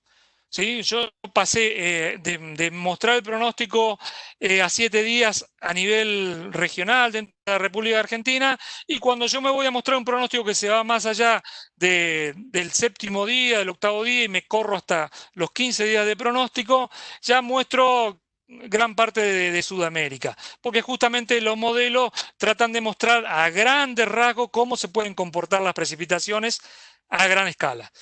Lo que se ve es una tenue, una incipiente mejora en el caudal de precipitaciones para la Mesopotamia. Nada que uno pueda decir, nos salvamos durante agosto. ¿Sí? De nuevo, creo que lo estoy decepcionando, pero esta es la realidad. ¿Puede haber una sorpresa sobre este pronóstico en la segunda semana? Sí, puede haber una sorpresa. Pero nosotros tenemos que trabajar en base a esta salida que está dentro del rango de que el pronóstico tiene un nivel de eficiencia muy significativo. Entonces, hasta este momento el pronóstico funciona y vemos que la oferta de agua, digamos hasta el 27 de agosto, realmente no es la mejor. Aparecen algunas lluvias un poquito más generosas en el norte de Buenos Aires, quizá en el sur de Santa Fe. Esto se puede modificar. Puede ser que con un poco de suerte y de sorpresa este manchón verde, que es de unos 20-25 milímetros, crezca en extensión y tome el sur de Entre Ríos. Podría darse perfectamente. Esto se puede modificar. Así que habrá monitorearlo. En ese sentido es cuando yo le digo siempre hay que monitorear un poco más de cerca. Desde hoy, ese requerimiento de agua que necesitamos para las próximas 2 semanas parece poco probable de recibir. Esto lo marca el pronóstico. ¿Sí? Entonces, vamos un poco a las tendencias. Les muestro las tendencias, por eso les puse al principio la página del Servicio Meteorológico. Este mapa lo pueden encontrar en el Servicio Meteorológico. A finales de cada mes o a principios del mes siguiente siempre está publicada la tendencia climática para el próximo trimestre. ¿Sí? En general, a nivel mundial, cuando se mapean las tendencias, se ponen categorías de probabilidad y siempre se muestra un bimestre o un trimestre, porque el nivel de acierto de esa tendencia trabajado dentro de ese periodo es razonable. Si no, se generan expectativas a largo plazo que finalmente terminan siendo mapas de colores. Por eso es importante que ustedes conceptualmente estén fuertes cuando consumen información climática. Y en este sentido, las charlas de divulgación de clima son para ustedes una herramienta importante y la bolsa de cereales hace un esfuerzo significativo también, ¿no? Porque divulgar estas herramientas les va a permitir justamente tomar decisiones en base a información lo más certera posible dentro de lo que puede ser una tendencia climática. Entonces, la tendencia agosto, septiembre, octubre para el servicio meteorológico en base al consenso de todos los organismos que trabajan acá en esta tendencia está involucrado el INTA, el Departamento de Ciencias de la Atmósfera y los Océanos, el INPE, el CEPETEC, hay reuniones mensuales para llegar a esta tendencia y se elabora justamente, se la grafica de la manera más entendible posible, con niveles de probabilidad. Si lo que se nota en una determinada zona son tendencias a colores verdes, es que las precipitaciones van a estar por arriba de los valores normales, y a colores marrones o beige, obviamente las precipitaciones estarían por debajo de los valores normales. Entonces, de un golpe de vista vemos con preocupación que el trimestre es difícil para Córdoba, ¿no?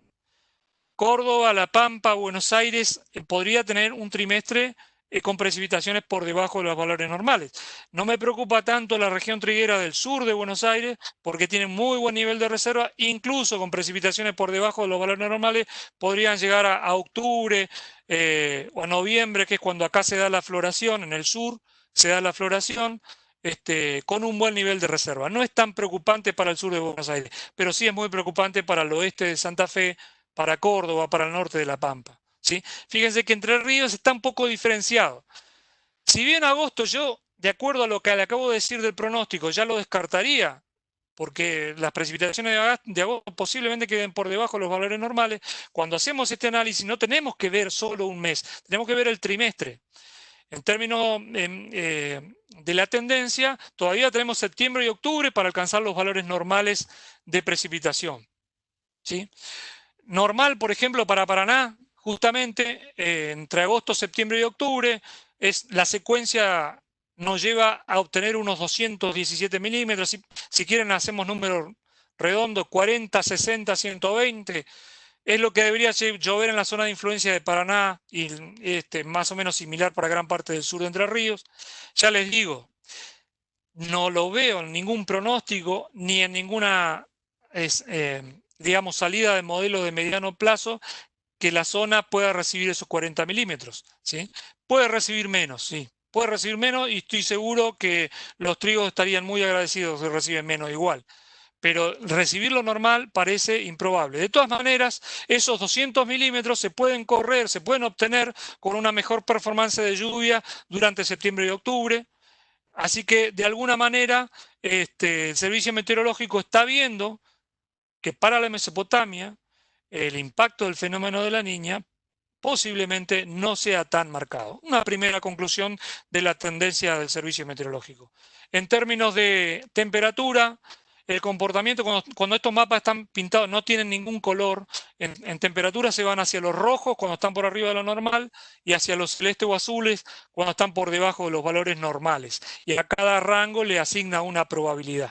En particular, la provincia de Entre Ríos no tiene ningún color. Está dentro del, digamos, de lo que se llama la climatología, es decir, hay igual probabilidad de que las temperaturas se muevan hacia arriba o hacia abajo dentro del trimestre.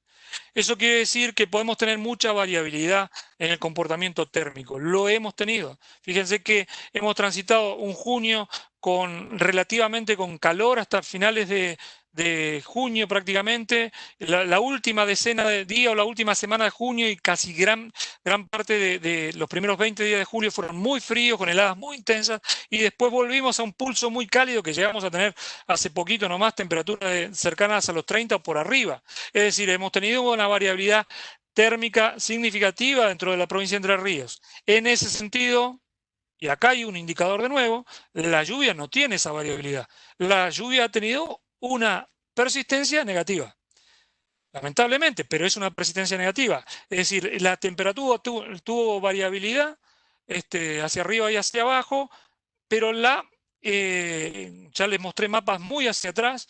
El semestre en general, el último semestre, ha tendido a mostrar precipitaciones, sobre todo del centro para el sur y el sudoeste en particular de la provincia, con persistencia de niveles precarios de lluvia. No se pueden decir que no hayan servido, sí sirvieron, porque el trigo se implantó. Es decir, de alguna manera ustedes tomaron el riesgo y avanzaron. Pero las lluvias han tenido ahí en esa persistencia o tienen un indicador negativo. De todas maneras, pareciera que la evolución de las precipitaciones según el mapa del Servicio Meteorológico puede ser relativamente favorable durante el trimestre, la última parte del invierno y el arranque de la primavera. Voy redondeando, Cristina, ahí me está retando Cristina. Esta es otra salida, un modelo, pero bueno, no hace falta ser, digamos, reiterativo en esto. Es un fenómeno de más gran escala, una salida de más grande escala, pero lo pueden ver en el Instituto IRI. Y vamos a los escenarios para una pastura al 1 de octubre. ¿Cómo se generan estos escenarios? Un escenario no es un pronóstico, es importante aclararlo. Esto es el balance hídrico corrido hacia adelante, calculado hacia adelante, bajo distintas hipótesis de comportamiento de la lluvia.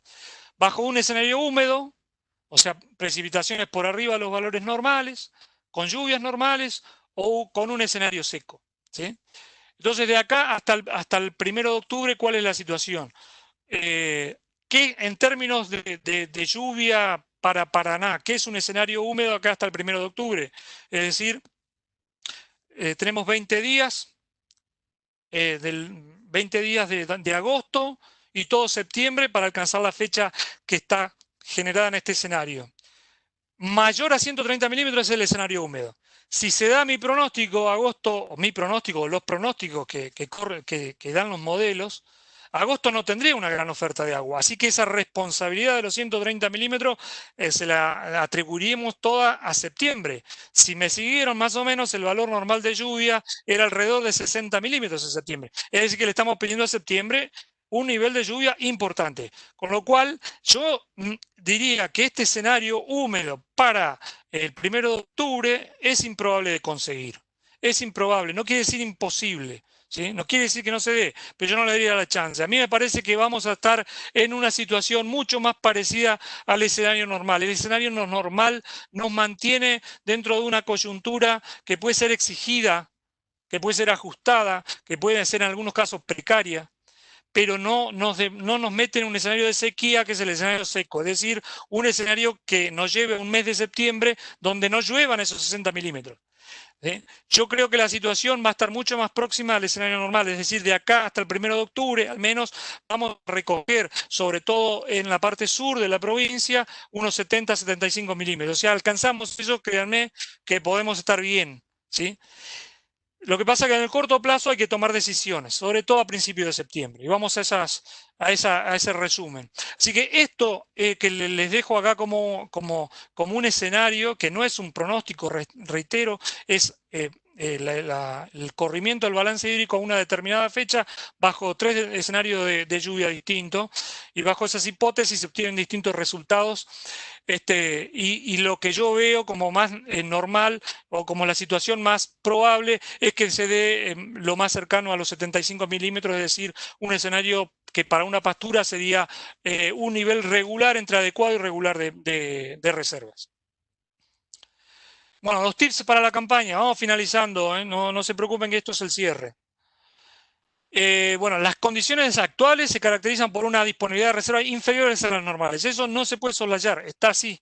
Si estamos por debajo del valor normal, deberíamos tener más humedad. Los suelos entrerrianos siempre quieren mucha agua, es así. Nos enseñó siempre eso Juan Alberto Fortelay, el colega de de José Luis, que siempre trabajó mucho y desarrolló muchísimo el balance hídrico en Argentina, fue uno de los pioneros, un gran científico, y siempre nos decía que en la provincia de Entre Ríos siempre se andaba bien, los suelos entrerrianos siempre requieren mucha agua, así por eso el fenómeno del Niño les conviene, ¿no? Siempre entrega más agua. No son las condiciones iniciales ideales, por cierto. Lo que resta de agosto, lo que acabo de decir, no tiene solución de importancia esta coyuntura. Hay bajas chances de sumar esos 40 milímetros, no se ve. Yo le diría que no, porque todavía tenemos por delante 2 semanas de frío pleno. Puede ir y volver el frío, pero la coyuntura va a ser estable, soleada, pocas irrupciones de aire cálido y húmedo. Es decir, estamos en el cierre de agosto prácticamente sin ningún nivel de lluvia o con lluvias por debajo de los valores normales. Acá hay una buena, sí, para ir mixturando, porque si no ya veo que me van a tirar con todo, aunque no va a llegar. Pero bueno, septiembre va a aumentar el nivel de actividad, vamos a empezar a seguramente recibir masas de aire tropical, la inestabilidad se va a ir generando. ¿Sí? Va a haber una mejora en las lluvias. Yo soy optimista en que, si bien aspirar, saliendo de esta persistencia negativa de lluvia, aspirar a obtener esos 60 milímetros, que parece una trivialidad, pero saliendo de un escenario tan deficitario y persistente, tener 60 milímetros parece todo un logro. Yo creo que se puede ir hacia eso. Así que podemos ir tranquilamente o con buenas chances a que septiembre tenga esa oferta de agua y llegar a un octubre un poco mejor posicionado. ¿Sí? Acá hay una vuelta atrás, si quieren. Hay muchos que hacen siembras tempranas de maíz. Acá yo no me quiero meter en asesoramiento agronómico porque no es lo mío, pero hay mucha gente en la bolsa de cereales o en las cooperativas, gente que puede asesorar, pero hay que cuidarse mucho acá, ¿no? Las siembras tempranas de maíz no sé si van a estar con la humedad necesaria, ¿no? Hay que hacer trabajo de campo, sobre todo si los fríos de agosto se estiran un poquito, hay que hacer trabajo de campo, medir a campo cómo está el perfil, no jugarse mucho, ¿no? Acá hay que hacer medidas agronómicas para un escenario pluvial austero, ahí cuando arranca septiembre. Después puede venir una mejoría. Si se pueden correr un poquito, mejor. Pero de nuevo es un asesoramiento agronómico más bien ahí, ¿no? Pero el asesoramiento agronómico vinculado a esta tendencia climática. Bueno, esto también es importantísimo, ¿sí? Independientemente de que se concrete el fenómeno de la Niña, esto conceptualmente para ustedes es importante. El patrón deficitario ya viene instalado. No achaquemos a la Niña. O sea, si no van a pensar que una niña de medio grado por encima, una niña débil, es capaz de generar una catástrofe de gran escala. No, el patrón deficitario, el nivel bajo de reserva, no va a estar generado por la incipiente niña que vamos a tener a partir del mes de septiembre. Ya está instalado el patrón deficitario, ¿sí? Entonces vamos a ver cómo empieza a funcionar la escala regional en septiembre, la circulación, la inestabilidad, todos esos patrones, a ver cómo lo cambia y si puede juntamente cambiar esta situación, ¿no? Bueno, esto ya lo dijimos a lo largo de la charla. Seguramente la escala regional va a mitigar el fenómeno de la Niña. Yo soy optimista en ese sentido. Es decir, a nivel planetario tenemos un indicador, un forzante que es negativo, pero yo soy optimista en cuanto a que el sistema de alta presión y los flujos de humedad compensen el potencial de efecto que puede generar la Niña, pero la señal, la clara señal va a estar en octubre. Octubre tiene que mostrar un salto. Tiene que mostrar un salto a 90, a 100. Lo normal para octubre son 120, 130, y desde ahí la lluvia, como vimos en un mapa inicial, una gráfica inicial, siempre se mantiene en 120, 130, pero octubre tiene que mostrarse, ¿sí? Justamente, si no se muestra, podríamos estar en una señal, un indicador negativo ahí. Pero yo soy optimista de que octubre va a tener una señal compensatoria, digamos. Bueno, acá de nuevo estamos alternando buenas y malas. La floración de trigo puede sufrir estrés porque hay trigos que a la mitad de septiembre van a estar pidiendo agua. La primera quincena no creo que tenga un gran nivel de agua, pero sí en la segunda quincena, la primera quincena de octubre ya vamos a estar en una mucha mejor condición. Así que los trigos que están más atrasados en su floración posiblemente pueden llegar a tener una mejor performance. Claramente el panorama se va a presentar mejorado para la ventana de siembra de soja o para los maíces que se siembren más tarde, ¿sí? Pero eso no sé si es la costumbre, ¿sí? Generalmente se trata de sembrar durante septiembre el maíz. para tomar la floración lo antes posible, para tratar de evitar esos pulsos secos de diciembre y enero. Pero bueno, de nuevo, es asesoramiento de tipo agronómico y no es mi función ahí. Y lo último ya, a mí me parece, ya de nuevo, no, para cerrar, que es una campaña para desarrollar campañas estrategias agronómicas con estrategias agronómicas conservadoras, con objetivos puestos en rendimientos normales. No es un escenario ideal el que tenemos por delante, climático ideal, podemos tener alta volatilidad.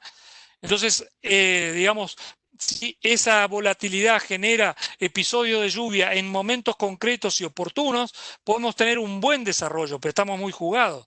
Es decir, nadie nos va a garantizar que la oferta de agua vaya a estar siempre adecuada a la necesidad de los cultivos. Va a estar muy difícil en ese sentido. La distribución temporal va a ser un gran reto para esta campaña, a ver si acompaña justo en los momentos cruciales, ¿no?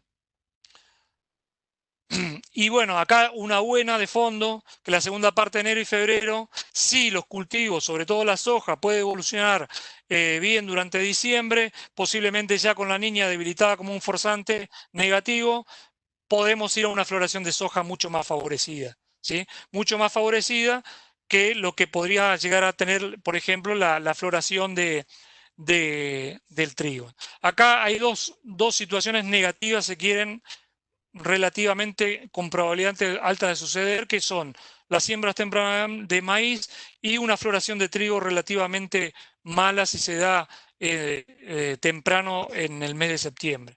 Así que esas situaciones son un poco complejas. Se ve mejor para la siembra de soja y para la floración de maíz que logra avanzar en diciembre, y ya mucho más adelante pareciera que con la niña debilitada el escenario pluvial para la gruesa se vuelve mucho más favorable. Lo último, así a gran escala, hay que apuntar a un año, a un semestre cálido que va a tener un techo en las lluvias normales, ¿sí? No esperemos que las precipitaciones se den en forma persistente por arriba de los valores normales. Salir de este patrón que tenemos instalado va a ser complejo, pero va a tener mejoras. Yo creo que va a tener mejoras, pero justamente hay que tomar decisiones agronómicas esperando un año pluvial austero, no negativo en cuanto a lluvia, pero austero, ajustado. Así que la niña va a estar instalada en la primavera, debilitada en el verano, y en cuanto a temperaturas, yo creo que vamos a ir a lo normal o por arriba de lo normal, aunque agosto todavía va a tener frío. Eso puede llegar a ser favorable, si bien si el frío se agosta en agosto, la posibilidad de tener heladas tardías o fuera de fecha disminuye, y eso para el trigo puede ser una buena noticia, ¿no? Así que bueno, el panorama, como les decía, no es el ideal. No creo que sea un panorama con el cual no hayan lidiado. Me parece que han tenido otras campañas parecidas. Pero bueno, yo creo que toda la información que tenemos se la hemos transmitido a través de la presentación, y obviamente a través de los informes que damos semanalmente en la bolsa de cereales. Si hay alguna novedad significativa, van a quedar plasmados. Así que quedo a la espera de alguna pregunta, y desde ya muchísimas gracias por la atención y disculpen si me extendí un poquito.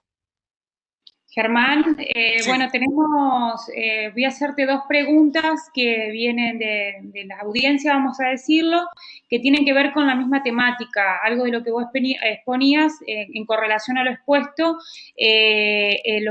lo que acabas de expresar con la pronunciada bajante del Paraná, una correlación, y en este mismo sentido, otra persona pregunta las perspectivas que hay de lluvias en el norte para que el río aumente su caudal. Bueno, es muy interesante, obviamente es un tema que es para otra charla. Recomiendo muchísimo seguir toda la dirección de hidráulica. Se presentan en la página de la dirección de hidráulica, tiene siempre actualizados los informes del Instituto Nacional del Agua, que digamos, sigue el caudal de los ríos, monitorea todos los aforos en todos los ríos de la Cuenca del Plata. Tiene una información meteorológica importante también, pero vinculada no al agro, sino justamente al caudal de los ríos. Es decir, ellos analizan los pronósticos meteorológicos asociados a cómo puede desarrollarse el caudal de los ríos. En este sentido, el INA hace mucho ya dijo que la solución del caudal de los ríos no es de corto plazo, es mínimamente para lo que resta del año, ¿sí? Como veíamos en algún mapa, ya hemos visto las masas de aire tropical retiradas hacia el norte de nuevo. Cuando yo les mostré el mapa de agosto, de lluvias de agosto, se veían lluvias en Goiás, en San Pablo, en Mato Grosso, en el norte de Paraguay se veían lluvias.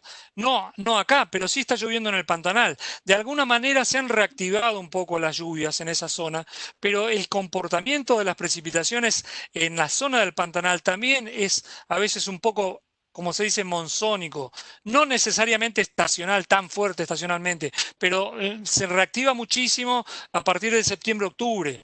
Y hay buenas señales como para que se recupere. Si estuviésemos en un escenario Niña, con una intensidad fuerte, la verdad que sería muchísimo más preocupante el escenario.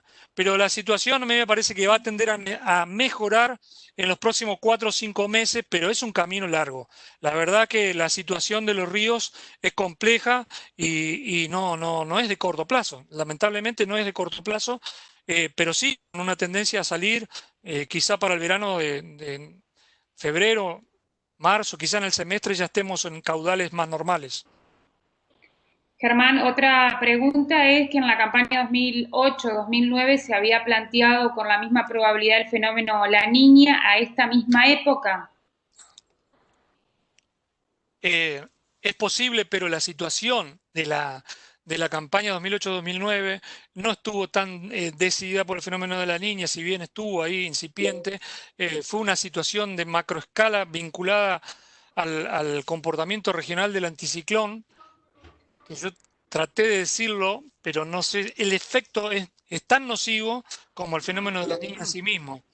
Así que puntualmente, si bien estuvieron presentes, bueno, justamente en algún momento José Luis en la introducción lo mencionó, a veces se conjugan o convergen factores de escala regional y factores de escala planetaria para definir un escenario pluvial que es el peor de todos, es el peor monstruo. En ese momento se dieron situaciones de anticiclones metidos sobre el continente y además teníamos La Niña, aunque no era demasiado intensa, de todas maneras las consecuencias sobre las precipitaciones fueron muy notorias y tuvimos más de un año de precipitaciones por debajo de los valores normales.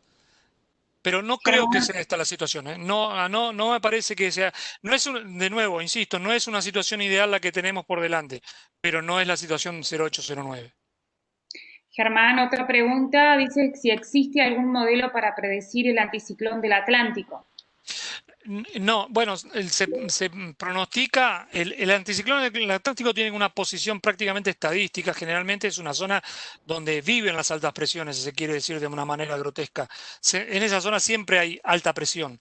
Lo que pasa es que esos sistemas de alta presión a veces encuentran condiciones para moverse hacia el continente o para quedarse totalmente instalados en el océano. Generalmente se fortalecen durante el verano, durante del hemisferio sur, se fortalecen en esa zona del Atlántico. La estadística marca eso, ¿no? Que se fortalecen y eso por supuesto que es muy favorable para nosotros. Ese fortalecimiento, si se queda en el lugar que corresponde, el flujo de humedad, el río atmosférico que genera de humedad es muy favorable para la Mesopotamia. Pero siempre hay que ir viendo cómo cambia por eso lo dije en algún momento en la charla, cada 15, 20 días, cómo están esos sistemas en cuanto a intensidad y en cuanto a posición, para ir viendo cómo son los flujos de humedad. Pero eso en la práctica se nota mucho, porque se nota en el ambiente. Cuando el ambiente es persistentemente seco, con bajos niveles de humedad relativa, en pleno octubre, en pleno noviembre, bueno, eso es un mal funcionamiento del anticiclón. Es así, es un diagnóstico muy rápido. Niveles de humedad relativa bajos en un comienzo de un día de octubre o un atardecer, una noche de octubre, es un flujo de humedad deficitario. Y eso es problemático, obviamente. Germán, tenemos otra pregunta que dice si hay alguna idea de cómo puede llegar a ser los meses de noviembre, diciembre y enero, pensando en una siembra de maíz con floración más corrida hacia el fin del mes de diciembre, enero. Exacto, ¿eh? Eso está vinculado a lo que hablamos en la charla. Hay un riesgo acá de siembra, pero por eso yo hice mucho hincapié en hacer laburo de campo. No se puede generalizar. Uno dice el sudoeste de Entre Ríos, las zonas maiceras principal, yo digo Gualeguay, Gualeguaychú en este momento está mucho mejor. Si quieren hacer una siembra temprana de maíz, la van a poder hacer seguramente. Vimos mapa de reserva con humedad óptima, con un poquito de lluvia van a salir adelante. Si están en Gualeguay, Gualeguaychú, con un mejor nivel de humedad, igualmente lo pueden comprobar en sus propios lotes. Yo creo que pueden hacer una siembra temprana en la primera quincena de septiembre sin mayores problemas, siempre monitoreando si la temperatura, pero bueno, está adecuada, si no hay un riesgo de una helada tardía. Sí, pero me parece que en esa zona del sudeste yo lo vería viable. A medida que nos vamos a Nogoyá, Paraná, Diamante, Victoria, lo vería con muchísimo más cuidado. Mucho monitoreo de humedad en el suelo y si yo fuese, me presionaría para asesorarlo, yo te diría que se corra un poquito en la fecha y si el planteo que me hace la persona justamente es esa la intención, correrse un poquito a la segunda quincena de septiembre, quizá encuentre un poco desfasada la floración. Obviamente la va a encontrar desfasada, pero va a tener la ventaja de que el fenómeno de la niña quizá ya empiece a debilitarse, ya empecemos a ver un poquito más de lluvias propias de escala regional. Así que bueno, si la idea es hacer los maíces tempranos en septiembre, me parece que para el sudoeste habría que correrse un poquito para adelante, ¿no? Hacia segunda quincena. Pero bueno, la Germán, cultura de cada uno es lo que va a definir, ¿no? Germán, la última Sí. pregunta, si las lluvias vienen supuestamente desde el norte, ¿por qué parece que a Entre Ríos le vienen las lluvias o las nubes en el radar desde el lado de Rosario? Bueno, depende cómo es la situación. A veces se dan frentes cálidos, a veces se da lluvia, depende de la época del año, ¿no? Generalmente las lluvias de invierno y primavera son lluvias frontales. Los frentes por lo general avanzan desde el sudoeste hacia el noreste, entonces siempre la van a ver, suponiendo que están en la zona de Diamante, Victoria, Nogoyá, siempre la van a ver venir desde el sudoeste, la zona de Rosario. Esas son las típicas lluvias frontales de frente frío, que atrás viene un cambio de masa de aire importante. Cuando uno tiene en primavera 2 o 3 días de mucho flujo de aire tropical y tiene un anuncio, escucha a un meteorólogo decir viene un frente caliente, viene un frente frío importante, esa interacción entre las dos masas de aire es dinamita, es la termodinámica ideal para desarrollar sistemas precipitantes significativos. Esto no se ha dado ahora. Fíjense que tuvimos la semana pasada un flujo de humedad tropical muy importante, pero sin embargo tuvimos una atmósfera muy estable. Los frentes que aparecían desde el sur, sudoeste, eran muy débiles, generaban una cobertura de nube baja. No sé si todos lo han observado, pero generaban lo que los meteorólogos llamamos una capa de nube estratiforme, que son de muy escasa de muy escaso espesor, y ese tipo de nubosidad no puede dejar lluvias importantes. Por lo general deja lloviznas o lluvias débiles. Pero en el verano, mucho más en el verano, las precipitaciones pueden perfectamente aparecer desde el norte o aparecer en forma reducida en un área muy puntual porque se pueden dar lluvias convectivas. En el verano es típico eso. Hay mucha mayor dispersión, la lluvia frontal es mucho más pareja, la lluvia convectiva es mucho más dispersa, tiene un grado de variabilidad muchísimo más significativo. Así que todo eso es un compendio de situaciones, pero sí, la lluvia frontal es de frente frío con cambio de masa de aire que después refresca, es lluvia desde el sudoeste, tiene que venir desde el sudoeste. Germán, gracias por estos minutos. También al doctor José Luis Aiello, seguramente el presidente de la Bolsa de Cereales, Néstor Luciani, nos va a decir unas palabras en este cierre. Sí, en nombre de la Bolsa quiero agradecer especialmente a los dos disertantes, brillante la exposición de Germán y del doctor Aiello, y les agradecemos muchísimo, y a todos los que asistieron a esta charla. Así que muchas gracias en nombre de la Bolsa y nos vemos pronto. Hasta luego. Muchísimas gracias. Gracias a todos por compartir este espacio de este ciclo de charlas con la Bolsa de Cereales de Entre Ríos.